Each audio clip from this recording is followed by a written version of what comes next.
Ah, 'tis my old nemesis, Eye of the Storm, otherwise affectionately or otherwise known as EOTS. So, this map is probably one of the most difficult to play that I have ever personally played on, and it plagues me to no end with pointless defeats, because air and navy are equally important on this map, and whichever one I focus on, I always seem to get overwhelmed by the other. So we'll see how these players fare.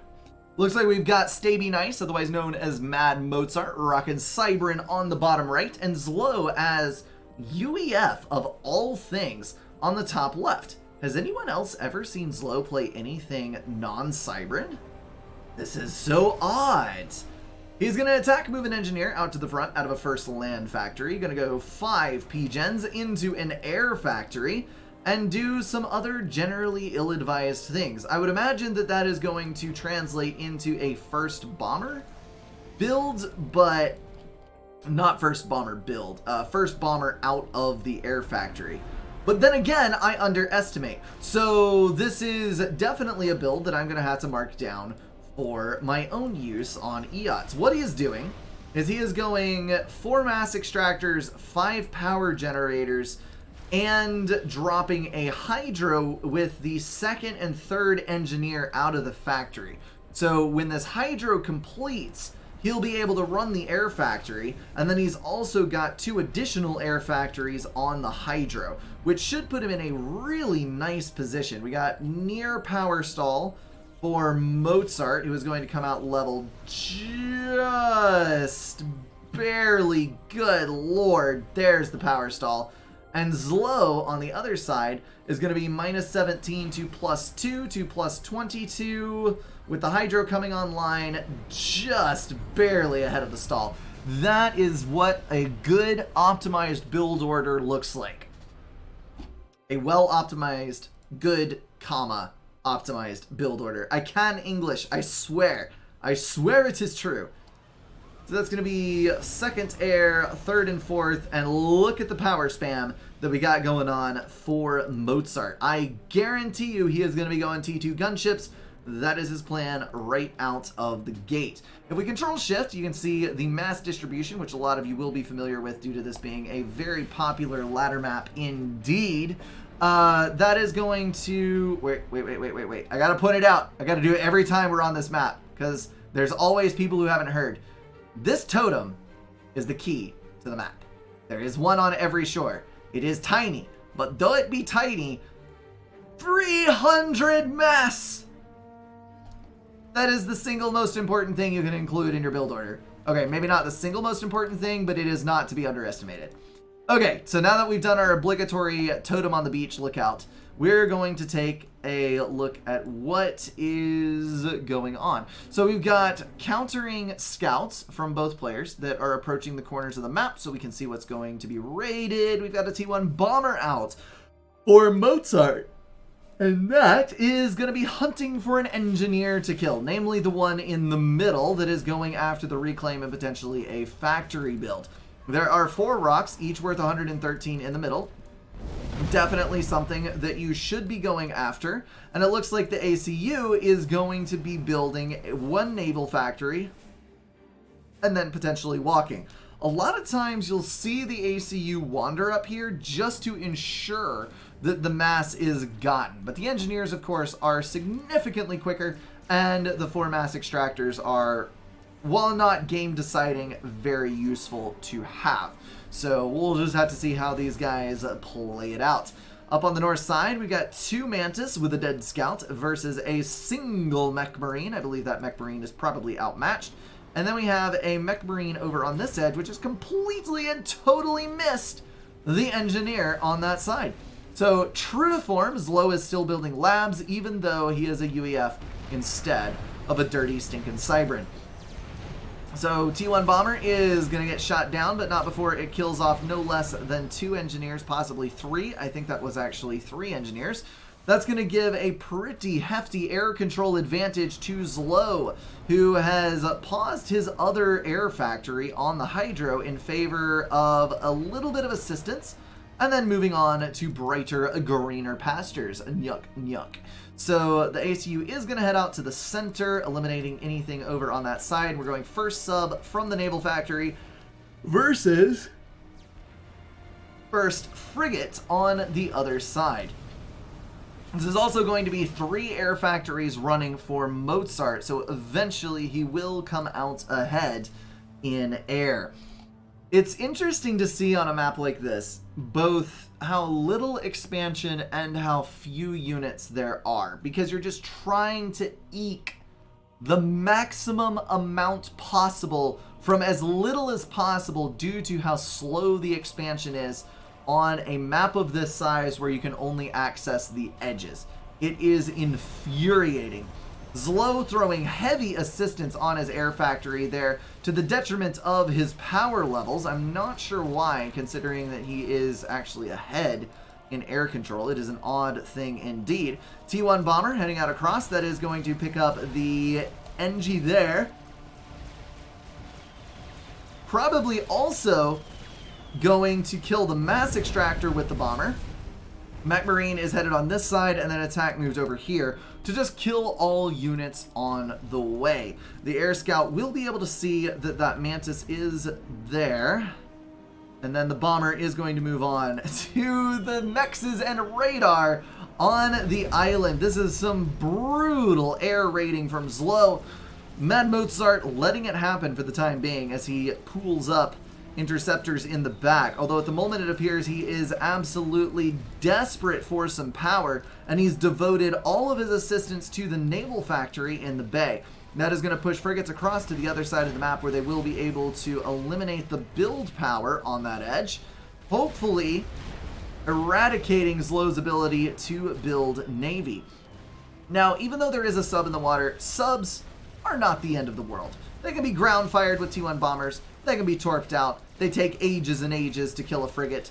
So, yeah, frigates are, by and large, going to be vastly superior to subs unless you have a lot of subs. True to form, Stay Be Nice is moving his ACU over to his expansion. This is going to be interesting, because it's actually pretty rare that you don't see the ACU moving into the opposing expansion for both players. Excuse me. I imagine Zlo's going to end up over there once he gets a radar up in the center. But, it's going to be interesting to see. Stay Be Nice, I think, is going to be ahead on the claiming of his expansion, though he is getting raided to pieces on the other side and not counter-raiding. So Zlo has more mass extractors total due to him controlling all portions of the map. The only disadvantage being his lack of Navy. Traditionally, you'll see the ACU move in to build Navy in a different quadrant of the map, should this happen. But since the ACU is not in that position, Zlo is going to be in a bit of a trouble here, not able to get back in the water. The more frigates that get in the water, the worse his situation will become. Now, I'm pretty sure, yeah, frigates are not able to target this mass extractor due to the cliff face being there, and there was a second submarine that got out of the factory. So eventually these frigates are going to die. Mozart is going to have to do something production-wise to bring this Navy completely under control. But for the time being, it looks like he is going to be fairly behind. 23 mass income versus 53 mass income. And Zlo, in a complete turnaround from his usual playstyle, has gone for 3 freaking T2 mexes. How on earth? We've got 50% for Mozart, but due to his superior map control and all of the mexes that he's got, as well as the manual reclaim on all of these critical boulders that lay around the edges, although he did miss one there, he is able to be far and away ahead on mass income and able to push for some form of upgrade. Now, he is UEF. Riptides are an option. He is also able to go for gunships, which could do very well for him indeed. Also, Mozart is being negligent with his frigate placement, allowing him to start a new naval factory. Now, that's not going to go very well for him for very long, because the frigate is going to move in and kill off all of the hapless engineers. But you can see that it is starting to not be so good for Mozart as it was at the beginning of the game. We're going to see the loss of a naval factory here that Zlo tried to place. And now we have more droppages incoming. T2 going down on the ACU. I bet I know what is happening. He is going to drop a T2 power generator on the center island and then go tack missile on the commander, which will then walk up and tack missile everything into oblivion. Factories, T2 mechs, everything he can get his grubby little mitts on, it is going to go bye-bye. Calling it right now. This is a T2 naval factory upgrade, but it is completely unassisted, so that is going to take quite some time.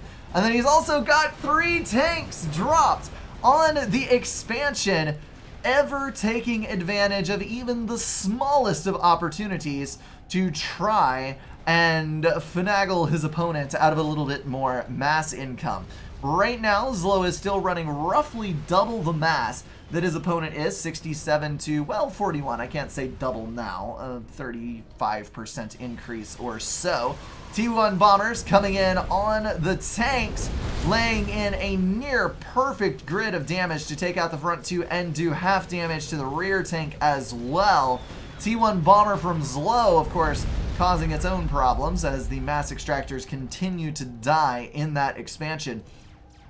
Got another drop prepared that is going to hit the outside edge of this plateau. Now, I just hope that this transport targets on the plateau and not on the water, because when you're on the very, very edge like that, sometimes you never can tell.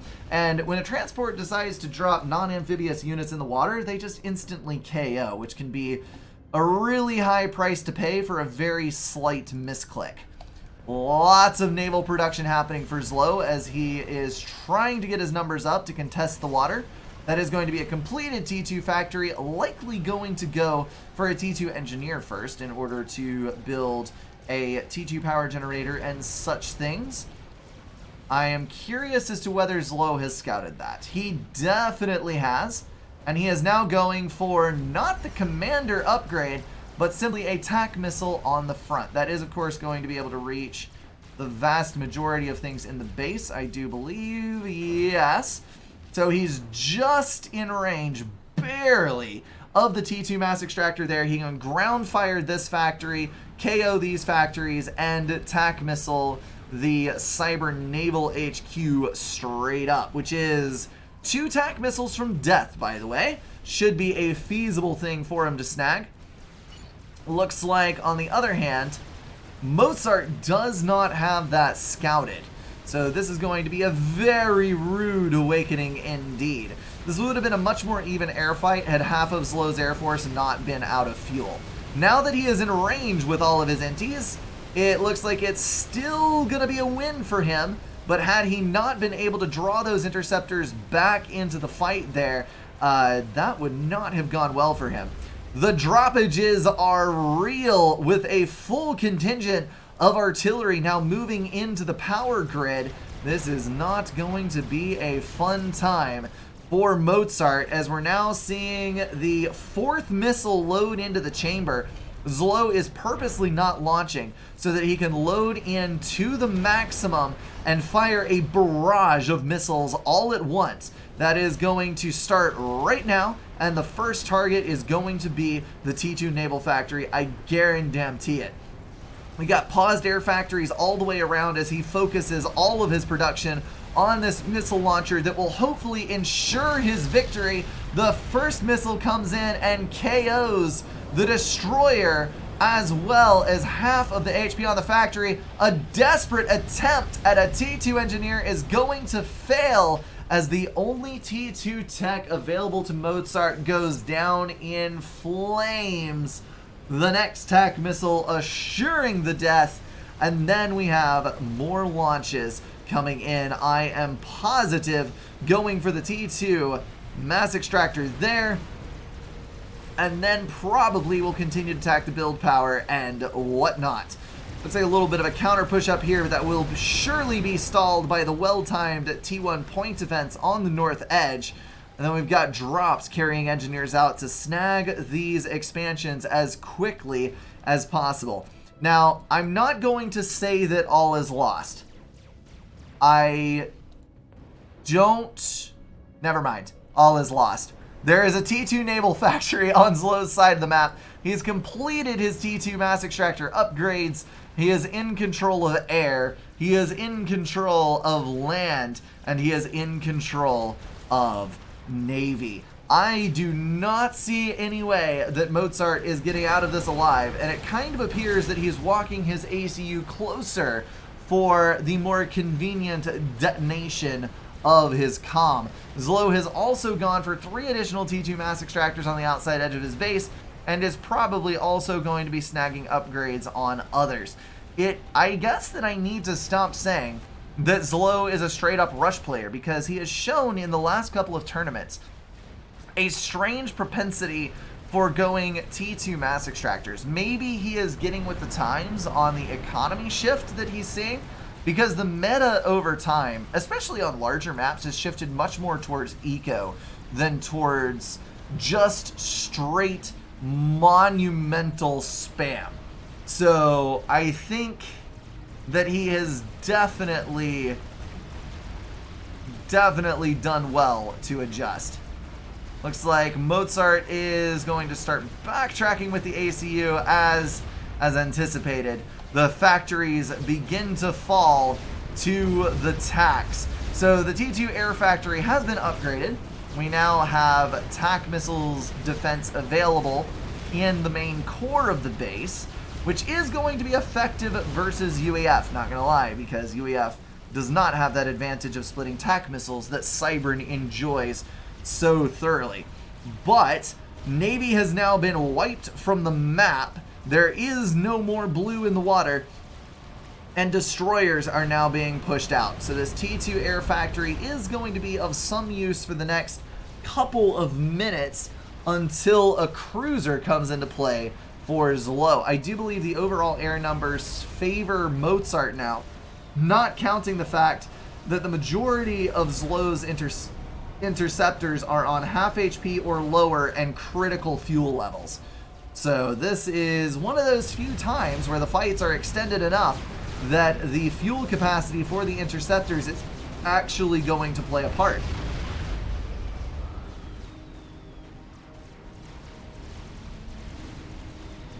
Looks like the ACU is going for that last-ditch desperate push, dodging out on the destroyer, at least for the time being. But that lovely UAF napalm is going to come in and wall in the ACU even more. Just a couple of destroyer hits for the detonation. There it is. And Mozart is going to take the loss. I have to hand it to Zlow. That was incredibly overwhelming gameplay. He overcame the early Navy loss very well, utterly obliterated Mozart's chances with that very well-timed TAC missile launch, and overall just outplayed Mozart in every single way past that early Navy. It was drops to the max, it was raiding, it was early troop movement, claiming the middle. All of it was exceptionally good, and I have to say kudos to him for that fantastic gameplay. Both of these guys did well. Of course, they're both significantly higher rated than I am.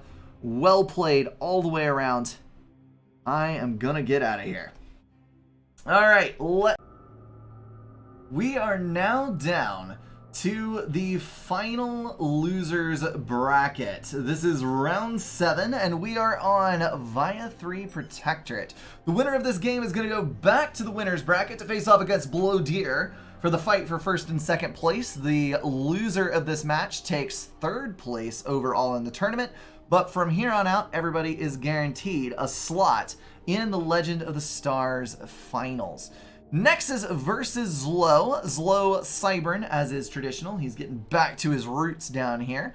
And Nexus of Reality, up on the top right, is taking Seraphim once again. So he is potentially going to be in a position to do some drops, but since this is not a water map, not exactly as apt of a thing as it typically is for Seraphim. Though I have to say, Seraphim artillery overall is incredibly strong. It does cost 50% more than the other factions does, and for that it trades its ability to hover and a very good firing cycle with the highest DPS. Actually, the Lobo question mark? I think the Aeon is the highest DPS per mass. The Lobo may have higher DPS than... I don't remember. Somebody will look it up in the unit database. I'm not going to go out on a limb with numbers. Zooies are good. That's what I'm trying to say. But they are expensive in exchange for that. Next is going to be dropping second land, third air factory. And if we take a look down on the south, Zlo looks to be doing much the same thing. Though he is building on his expansion, lots of land factories over there. The quantity of power generators next to the factories kind of makes me think that he's going to be going for support factories out here for an early T2, possibly T3 build, because the T3 loyalists are going to be quite nice for Cybern. And this map definitely does have the income for an early T3 shift. It just kind of depends on how much map control you can maintain as you're struggling in that direction. True to form, sending out a couple of hunters. Those are going to move to the center and to the southern expansion. That is going to give him an opportunity to pick up the expansioneer that is inevitably headed in this direction. I am becoming a much larger fan than I used to be of the four factories around these mass extractors. The reality of it is that if you move up all the way to the front with an engineer, by the time you build your land factories, it's largely irrelevant because you already have raiding parties in your base. However, when you dedicate your build power to something closer and you're able to get more land factories online more quickly, the amount of units on the front line is vastly superior to what your opponent can build. So I think that Nexus is already off to a relatively bad start, and Zlo is going to have the upper hand in land control, at least for the beginning portion of the game. These guys are exchanging air scouts, true to form, running around the outside. I need to stop using that colloquialism because I think I have used it about 6 times already in these tournament casts.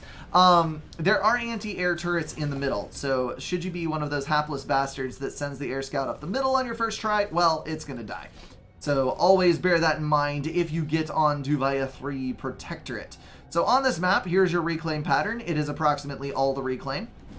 Of note are the rocks that are around every single hill in this entire map. So what you're going to want to do is you're going to want land factories relatively close, like you can see being queued here. And those are going to produce only engineers that reclaim their merry way around the outside edge as you overbuild power like there's no tomorrow with as many engineers as possible and drop mechs upgrades in the base along with spamming out a ton of land factories. Someone send Brink a word of the day calendar. I'm good. It's fine. You try to talk with half of your brain while you observe the game with the other half, and then see how you do it, coming up with the original Englishes. All right, so let's go ahead and take a look-see at Zlo's base in detail. He is dropping in for a second air factory, and then that's going to bring his total land factories to 9. Although he is not building outside reclaim factories, that is kind of an odd thing. He is going for 4 factories across the right-hand edge and 3 through the center, along with another 3 to the north. So I'm a little curious as to where his planned ACU placement is. I would assume to the northern edge. Usually what happens is people focus their land production on one side to try to win that, and then they put their ACU on the gap in the other edge so that they don't have to devote as many units to that side. This is kind of the principle that Nexus is operating on, with his ACU moving up on this edge and the majority of his land units being on the southern side. Now, does this always have to happen? The answer is probably no. But the ACU is a very, very valuable fighting force if I can untangle my tongue as I talk about English capabilities, it's a very valuable fighting force if you can get it on the front line. Probably don't want to risk it too much on a 10-kilometer map because it would be easy for it to be cut off from the base and then destroyed in a pincer maneuver, but it is definitely something that you can use on the front line to deny decently sized forces of tanks. On the north, it looks like Nexus is dropping 2 simultaneous mass extractor upgrades after he finished his first. So he is definitely going for advanced tech later on. He's even assisting one of those mass extractor upgrades with 4 engineers, which means that he is getting a pile of reclaim, most likely from these NGs on this side. Nexus, of course, is going to be, heavily stalled because he started all of these upgrades as he was gaining the maximum benefit from attack moved NGs, and now those are just kind of sitting there because they sucked up everything in their immediate vicinity. Zlo, on the other side, is not going for any mass extractor upgrades and is instead choosing to continue expanding his land production. And you'll notice that while there are 4 total purple units on the other side of the map, if you look at how many green units are on purple's side, this is where things start to get frustrating. And this is exactly why I was saying that Nexus might be in for some rather extreme problems. He is running 4 going on 5 land factories to the right, plus 3 is 8, versus Zlo with a monumental 17 land factories getting up into production phase. There's 3 under construction right now with 14 already building. And that is just going to be way too many Mantis for the front lines of Nexus's forces to deal with. That's going to result in the loss of these expansions. That's going to be a bit of a hindrance on his income. Now, he is going to have the T2 mexes at the base to sustain himself on, but it's still not going to be a great situation. Mass Extractor not going to die by 66 HP. Point being brought up in chat that, yeah, T3 Mexes versus Mantis. Mexes do not have as much DPS per mass as Mantis do, and sometimes that can cause you some issues. Zlo only running 28 mass income at the moment, mostly due to a substantial power stall, but I think that is probably chalked up to him getting into reclaim and trying to build air factories on that low count of power generators. I think he got in a bit too deep on his factory production and neglected to think about the amount of P-gens he actually had in his base. Something else to consider, these are all essentially tree clumps. So if you attack move engineers to the back of your base, as Nexus is doing over here, you'll notice that you can pull in a lot of power. He is on 5,000 mass, 3,000 power income from reclaim, actually 6 and 3, versus 85 and 7 for Zlo. So Zlo coming out of nowhere to actually end up with more reclaim than Nexus, even though Nexus was mowing down all the rocks around his expansion.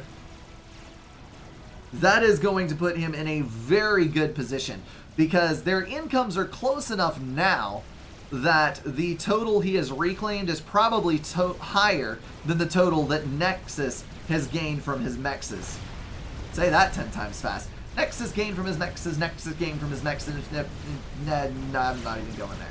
Alright, Nexus is finally starting to get up enough units that he can counter Zlo's more scattered amount of Mantis, but that is going to cost him quite a few mass extractors on the front line. It is not a great situation. 4 mass extractors have completed that T2 upgrade though, and he is going further for an additional on the left side. We've got more engineers moving to gain reclaim on the edges, and basically just Zlo. This is more characteristic of what I think of when I think of Zlo playing. Zlo typically, what the hell are these raids? Zlo typically plays in the most aggravating way possible. It seems like he never has as many units as the other guy, at least in any one location, and it seems like he's always on his back foot, playing from behind on eco, playing from behind on power. You name it, he's behind on it. But his unit placement is so good at knocking his opponent off balance that a lot of times in the long run, he ends up far in the lead. So, looking at how things are going right now, I am going to key up exactly how many units are on the field. 125 T1 units versus 59. That is not at all the kind of numbers that you want to see. The only good thing about this is that if we take a look at a more focused approach, so this is going to be 24 Mantis versus 15. Well, no, even if you break it up by location, it still heavily favors slow. The only advantage in a situation like this is that when you're fighting closer to your build power, you can a lot of times concentrate your tanks a bit more in one location and they can be more effective. But the number discrepancy has gotten so wide that even that is not going to save Nexus. So on this edge, I think that a T2 upgrade would actually be a good call. He has got the mass. He's got, no, he does not, never mind. So the engineers raiding around the backs have actually been fairly effective at eliminating any means of Nexus reclaiming anything. So he is mass stalled, not able to go for T2 unless he stops all of his land production, and land production is the only thing keeping him alive. That is completely bonkers. Zlo has won a 10-kilometer map through 100% spam. This is a complete reversal of the eco horde that we saw last time he was playing. In other words, Zlo is adapting. This freeze probably means that the game has ended 5 minutes in the future and the live replay has hung. I am going to switch over and we're going to see if the tourney results have been posted. They have not yet. Let me go check the chat. It looks like yes. Nexus has been defeated. So the I should probably rephrase earlier. People making fun of saying, "Oh boy, 10K map decided by spam." This specific 10K map. This is the first time in a very, very long time that I have seen Via 3 Protectorate not go to T2 at least, and usually this goes to T3 because the amount of reclaim is so damn high in the base. The mexes are relatively concentrated and easy to control. You got 6 here, 4 here, 4 here. And you end up teching so quickly. So I should correct my statement from it's weird saying a 10-kilometer map decided by spam to it's weird saying Via 3 Protectorate decided by specifically T1 spam. Because that's not something that I see super often. But let's get on out of here. We're going to credit that win over to Zlo, because Nexus bit the dust, and that is going to be GG. Well played by both of these people, Zlo especially, of course, for taking the win, and we are going to get on out of here. Alright, we are down to the finals. This is Zlo versus Obfuscation on Twin Rivers. One of the classicest of classic. Wow. Alright, so note to self, do not start cast with a tongue twister. Most classic of classic maps, even though what I said probably would have been applicable. Alright, this is going to be a Cybern versus Cybern symmetrical matchup. If Obfuscation wins, he takes the tournament. If Zlo wins, he has to fight another battle in order to get the 2 out of 3 for the actual win. But this is probably going to play to Zlo's strengths rather than Bloat Ears, because Bloat Ear I think tends to do better on larger maps. At least that's what I see him be most successful on. Though the fact that he is here as the undefeated player so far in the tournament means that he does handle his small maps well as well. So, Obfuscation running 2 land factory opening, 5 power generators as is traditional with double adjacency on that mechs, not double adjacency on the factory, 2 factories adjacent to the mass extractor. You get my meaning. And then running down to the south, we have a couple of engineers that are going to be picking up the expansions.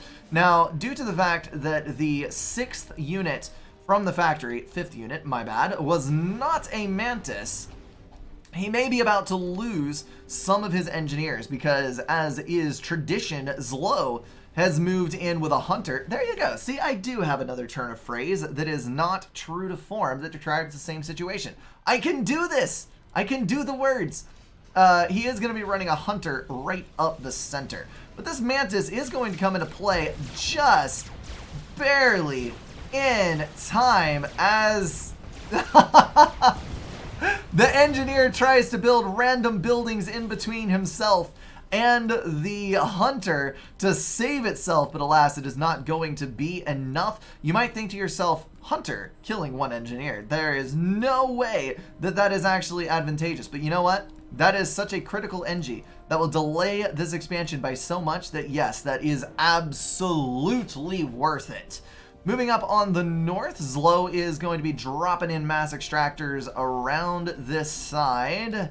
Moving into an air factory on the Hydro, though he is planning on a 3rd air factory, it would appear, right down here instead. So typically you'll see ACUs move up to the front lines after they finish a couple of factories in the base. Blodier is also going for a 3rd air factory, though his is going to be quite a bit sooner than his opponent's. And on the outside edge, perfect pickup by the Mantis with the help of that Land Scout that is going to prevent the run-by that would inevitably kill this engineer, then move into the rear. So, mutual destruction is assured by those Mantis in the center. As of yet, Zlo is the only one moving in on his manual reclaim at the middle. Looks like Blodier is pushing that off a fair little bit. We're going to start seeing some more land factories going down in the purple color. Checking in on scores, looks like we got 2100 for Obfuscation, 20 for Zlo. Not too terribly far apart. Why do people say 2100 and not 2000? 2000, 2000. I guess it's one more syllable to do that. Why am I actually thinking about this? Why does my brain operate this way? We may never know. We're going to go over to Set Focus Army and drop it in on a 0, which will give us Blodier's point of view. 25 mass per tick, 300 power per tick, and running evenly in the bars on that. So well done there. We can key up Set Focus Army 1 to see Zlo, 35 with mass overflow. No, the horror! And 280 power. So he's actually doing a little bit better than Blodier is. And in large part, that is due to the delayed expansions that he put off with his hunters and a bit of superior micromanagement of his land forces. We've got a 5th land factory going down in the main base, while unfortunately 2 raiding units are going to move in over on that side. So we got some scouting going down. It is all looking good in the hood. I am going to put in a -1, and we are going to go back out to the main picture. So something that I know Heaven does a lot, and which is a bit risky, but if you can protect it, it actually plays out very well for you in the end, is if you run one of your early engineers out and you edge build a factory out here on the island, it negates you having to build a transport, which is a very resource intensive task. And it pretty much guarantees that you get the island, because a lot of times your opponent is going to be significantly slower in a 1 versus 1 getting to the island. Because that transport is a large investment, it's only for mexes, it's not necessarily worth it if you can't get it from the, if you can't get control of land because you've spent that mass elsewhere. And the transport is relatively easily shot down by a couple of interceptors. Yes, I do know that it's mainly a thing to do in team games, but I have seen it done in a 1 versus 1. I'm not recommending sending it to both sides, just maybe to 1 to see. This is not so terribly great. There are power generators being built on the front line, which I'm not super sure why, unless he was going to build land factories on the front edge, which would kind of make sense. We do have a land factory being built as a meat shield to try and soak a little bit of damage until, yes, all of those Mantis can run away. And then we've got Mantis assisting the build to get that factory up and operational to get Zlo a few more units on the front edge. Now, you'll notice that Zlo had put all of his faith in one engineer to claim everything over on this side. Those units were able to kill one mass extractor, and it's taken over a minute for that to be reclaimed by an engineer. So, nice pick from Bloatier, who is also going to be dropping on the north side with a transport. Zlo is now edge building on this edge, but he is going to get picked by a bomber. If Bloatier is paying attention, which he probably is, he'll shift that focus over to the engineer directly instead of the land factory. But no, that is on an attack move / patrol order at... Okay, that was some weird bomb. So I think what happened there was he shifted the attack order to the engineer in the middle of the bombing run, and it just kind of flung the bombs out the side to go after the engineer. That's a weird one. Not gonna lie, that's a really weird one. So Bloatier is gonna have control of one side and then deny control of the other. Well done indeed. Zlo moving quite a few units up to the northern edge. We have fallen into the traditional stalemate that Twin Rivers normally does. Bloatier is on his second T2 mass extractor upgrade. Zlo running 2 simultaneous upgrades, so he will not be far behind at all. And these guys running neck and freaking neck on their scores and I believe their incomes. So if we go over to Set Focus Army 1, we're 45 and 600. Come on. Cooperate with me here. There we go. 45 and 600 on Zlo's side, and 63 and 740 for Bloatier with that second T2 mass extractor coming online, but part of that was reclaimed, so we're down to 61. So it's actually identical mass incomes at the moment. Let's go ahead and take a count on the units. That's going to be 36 Mantis and 2 artillery with 4 interceptors. So let's call it 40 and 4. And then if we move...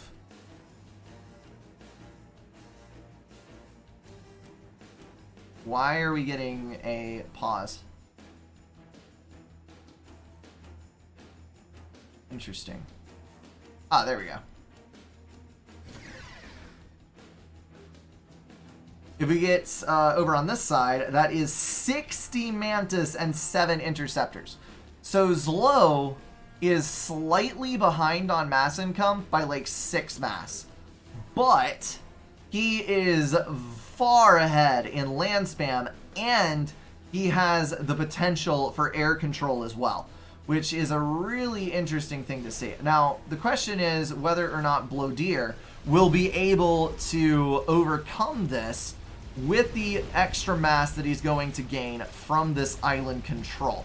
And I do not have the answer to that, but I do know that Obfuscation should not be walking into that many tanks unassisted. He does have some units to bring up on his side. He's going to end up shifting 100% over in order to try and suppress the amount of tanks that are on this edge. Zlo, of course, keeping enough units that he'll be able to save himself from run-bys. But things are going to play out very interestingly over the next couple of minutes. So, we shall wait and see. Zlo has dropped a T2 air factory. Very, very cool. That's going to give him access to T2 power and gunships / Corsairs. Looks like he is definitely going for Corsairs. On the other side of the map, we have gone T2 land. So this is going to be a bit of a struggle for Zlo, let's be real, because due to the last set of engagements and Bloatier's superior income, he is going to have more units on the field. That's going to be 1, 2, 3, 4, 5, 6, 7, 8, 9... 9 land factories versus 5, 10 plus the HQ. So he's at a reasonable disadvantage on both factory count and income.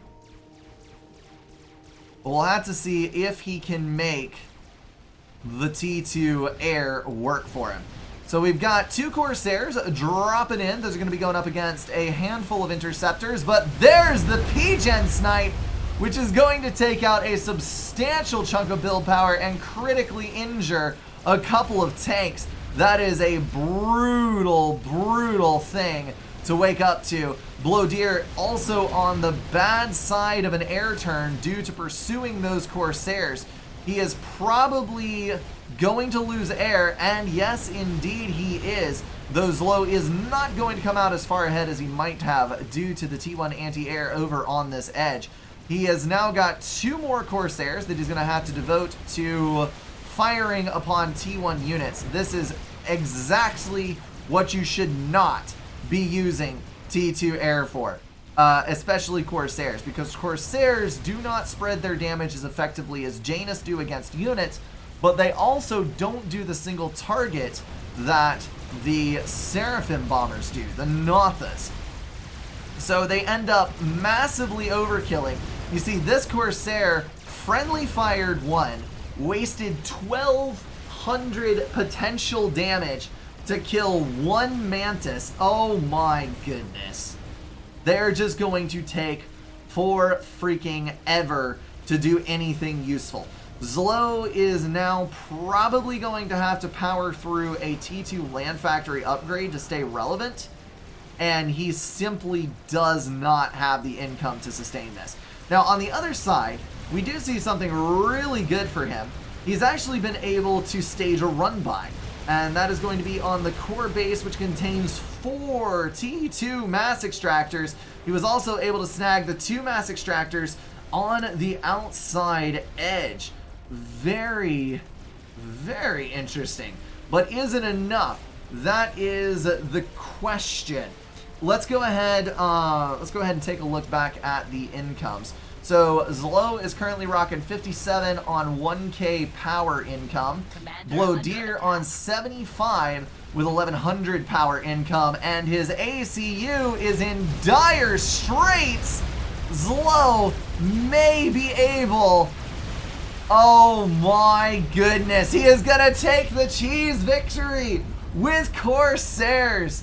Holy hell. Why on earth does this keep happening? He should have lost that by all rights. But Blodier did not have mobile flak out in time and criminally underproduced air in the early game. So that's a T2 air plus 3 regular air factories. And we've got 1, 2, and an uber ultra mega heavily assisted one for Zlo. Holy cow. Coming back from a full loss into the victory, that is Zlo. Let's go ahead and take a look at the scores. That's going to be a slow and steady rise for obfuscation, though Zlo did definitely stay relevant. On mass income, that was Zlo ahead for a brief period until 7 minutes, and then Blodier climbing out into the lead. Total mass was in the vicinity of, wow, 5,000 mass advantage for Blodier over the course of that game. That is pretty brutal, with basically identical power numbers.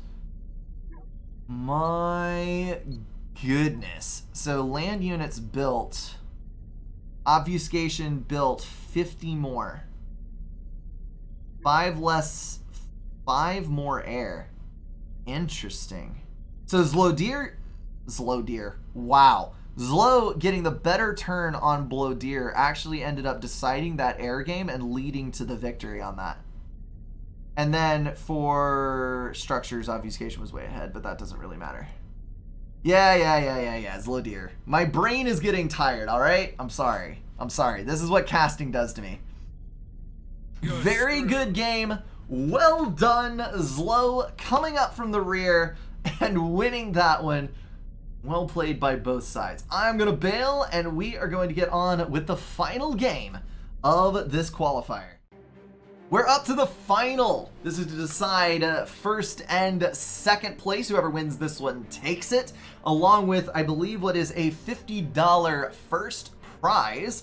The opponents are Zlo and Obfuscation, otherwise known as Blowdeer. I have to give a shout out to Zlo for being consistent, because I have been casting Faf for pushing 4 years now, and he has not changed his name.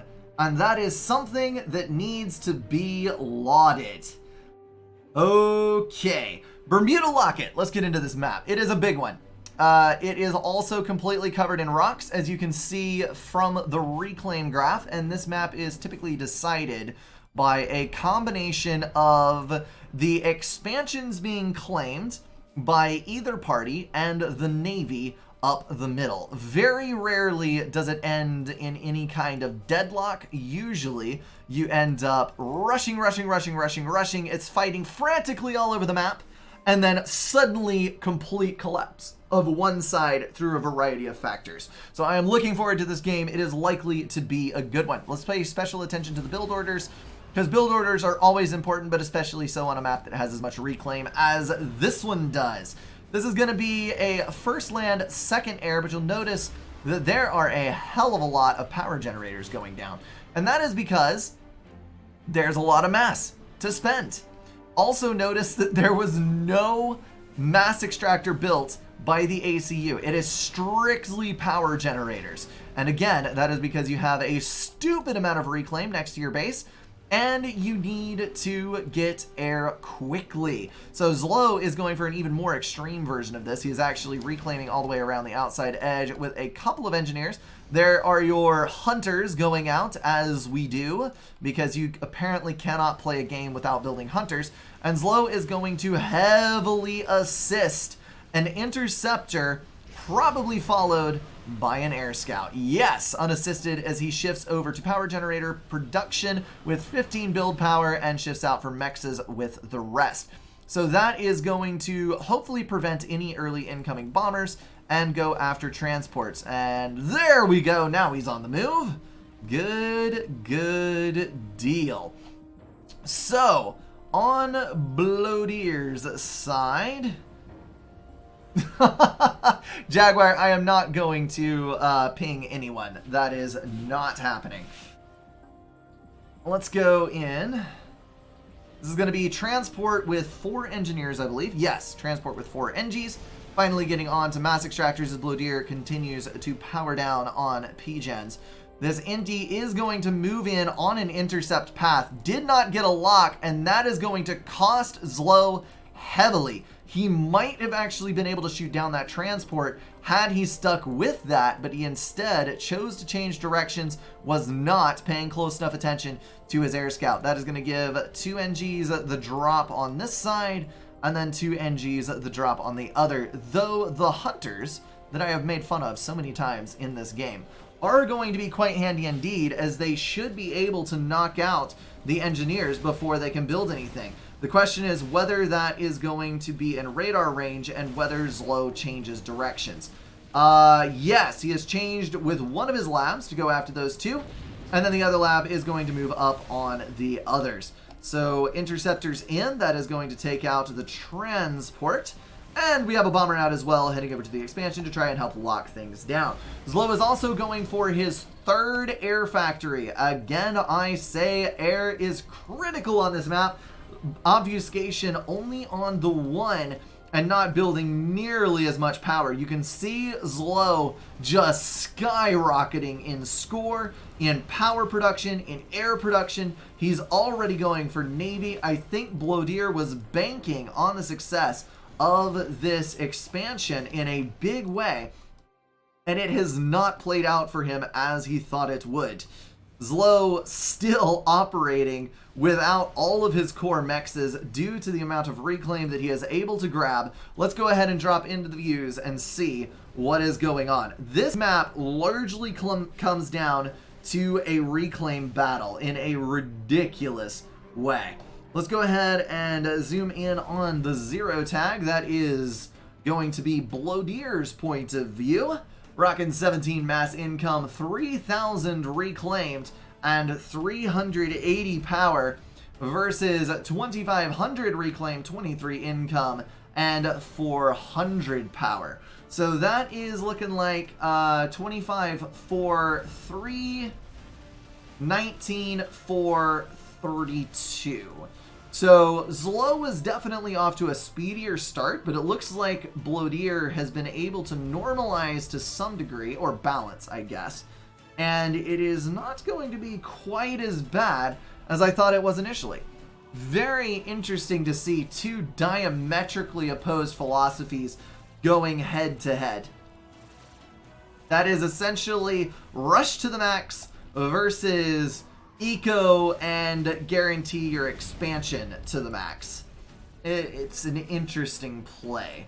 So Zlo is going to be going down with a total of 5 land factories on the right. Definitely not too many, because whatever you don't use for actual production, you can most assuredly use for reclaim, due to there being hundreds of thousands of mass available on this map. We got a couple of hunters that have moved in from Obfuscation's factory on this side. He has now shifted over to engineer production, but you'll notice that this bomber cycling over the factory is killing the unit inside with every pass, completely blocking the build of those engineers. Now, that is obviously at an end. It's a shame that that bomber couldn't be saved, but that is something to bear in mind. Ha! Mutual KO on a hunter. I've not seen that in a long time. It's good to note that this is a thing that can happen, where you can block a factory's production with a bomber for most factions. So let's go ahead and take a look at the Navy situation, which currently revolves around 1 frigate. There's a second that's been produced here. And ironically, this 1 frigate could potentially decide the game. Usually 1 unit is not so critical, but with Obfuscation moving into the water, with the head start that this frigate has, and the second one coming up from the back, it is unlikely that the ACU will be able to actually, well, never mind. Zlo is going to leave his frigate in range until it dies. 200 HP, okay. It was a close one. He needs to stay in that bay. Daggum. Alright, well, Bloateer is going to be able to get in the Navy game, so it is not as important as I thought. We've got 2 land factories coming in. Strategic bomber on that unit is going to save the Engies. Not literally a strategic one, but a strategic one in its usefulness. We've already got 3 land factories going on 4 over on this side, but 2 of them are not producing and 1 is only making engineers. So not exactly going to be a game deciding thing. Zlo is doing exceptionally well on his expansion right now. He has got a total of 6 land factories going on 7 on his other side. He is reclaiming like mad, sustaining a pretty substantial amount of land being built that is raiding Obfuscation to pieces right now. Look at the Mantas in the back here, going after more of the build power. If he is able to kill off a lot of those engineers, that would be immensely helpful. And meanwhile, Bloateer is just spamming everything he can into a bit of T2 air. Now, T2 air is going to give him both torpedo bombers to fight in the middle, and it is going to give him gunships to raid on the land. I would think that Zlo is probably going to do something similar relatively soon, though he does appear to be in love with T1 bombers at the moment, and that is a good thing, actually. It's helping him sustain on the left-hand side. But eventually, T2 Air is going to be sexy, sexy indeed. 5 land factories in play with a guarding point events are going to lock down that edge. Zlo taking a serious upper hand in map control, but there is still room for a turnaround. Obfuscation getting knocked on his buttocks with air. Zlo once again proving that he can definitely micro a few inties for a win. We've got 3, 4, 5 air factories in total, one of which is T2 on Obfuscation's side versus 2 for Zlo, although I'm sure we'll probably see either more build power coming into assist or more factories being built shortly. Zlo, at the moment, content with powering, building lots of power to get more air later on. This is going to total out to, wow, still going for more land spam. This is something that I've never felt super great about on Bermuda Locket, because it seems like the choke points are so severe on these necks that you're never going to be able to break it with T1 spam after a certain point. Because T1 point defense is very effective, the ACU with a gun upgrade can just stand in the neck and overcharge everything to death. The units bunch up for bombers. But I guess with Zlo being in the position that he's in, if he can break that neck and flood it, he is going to do marvelously indeed. This is looking really bad. Obfuscation has got the T2 air. He's trying to get a Cerberus turret online to plink away at these frigates to the death. And for some reason moving his T2 engineers in, I don't know why. I think the torpedo upgrade on the commander would have been a way better investment there, because he could have killed every one of those frigates. Old Russian strategy, everything can be broken with enough manpower. I mean, technically true. We've also got this falling on the left.